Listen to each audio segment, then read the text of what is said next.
Chapitre 14. Comment Gargantua fut instruit par un sophiste en lettres latines.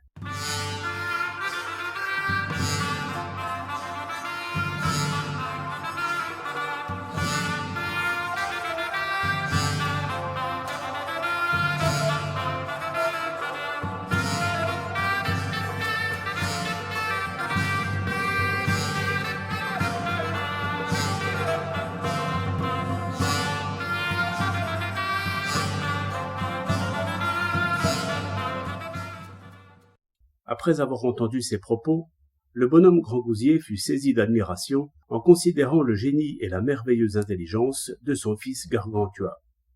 Et il dit à ses gouvernantes : « Philippe, roi de Macédoine, découvrit le bon sens de son fils Alexandre en le voyant diriger un cheval avec dextérité. Ce cheval était si terrible et indomptable que nul n'osait le monter, parce qu'il faisait vider les étriers à tous ses cavaliers, rompant à l'un le cou, à l'autre les jambes, à un autre la cervelle, à un autre les mâchoires.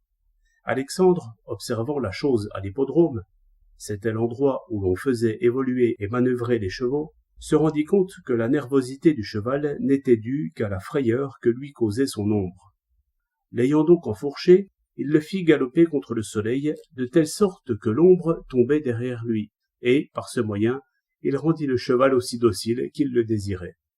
C'est ce qui amena son père à prendre conscience de l'intelligence divine que son fils portait en lui, et il le fit très bien instruire par Aristote, qui était alors le plus prisé de tous les philosophes grecs.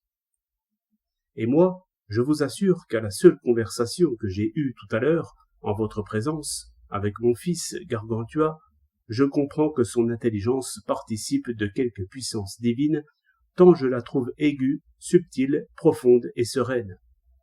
Il atteindra un nouveau degré de sagesse s'il est bien éduqué. C'est pourquoi je veux le confier à quelques sages pour qu'il soit instruit selon ses capacités, et je ne le regarderai pas à la dépense. De fait, on lui recommanda un grand docteur sophiste, nommé maître Tubal Holoferne, qui lui apprit si bien son abécédaire qu'il le récitait par cœur, à l'envers, ce qui lui prit 5 ans et 3 mois. Puis il lui lut la grammaire de Donate, le Facète, le Théodolette et Alain dans ses paraboles, ce qui lui prit 13 ans, 6 mois et 2 semaines.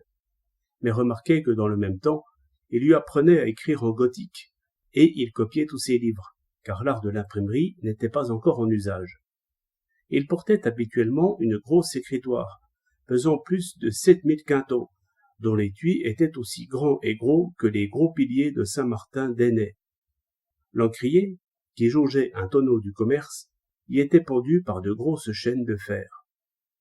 Puis, il lui lut les modes de signifier, avec les commentaires de Hurtebise, de Faquin, de Troditeux, de Gallehaut, de Jean Levaux, de Bilon, de Brelingan et d'un tas d'autres. Il y passa plus de 18 ans et 11 mois. Il connaissait si bien l'ouvrage que, mis au pied du mur, il le restituait par cœur, à l'envers, et pouvait sur le bout du doigt prouver à sa mère que les modes de signifier n'étaient pas matière de savoir. Puis il lui lut l'almanach, sur lequel il demeura bien 16 ans et 2 mois. C'est alors que mourut le précepteur en question, c'était l'an 1420, d'une vérole qu'il avait contractée.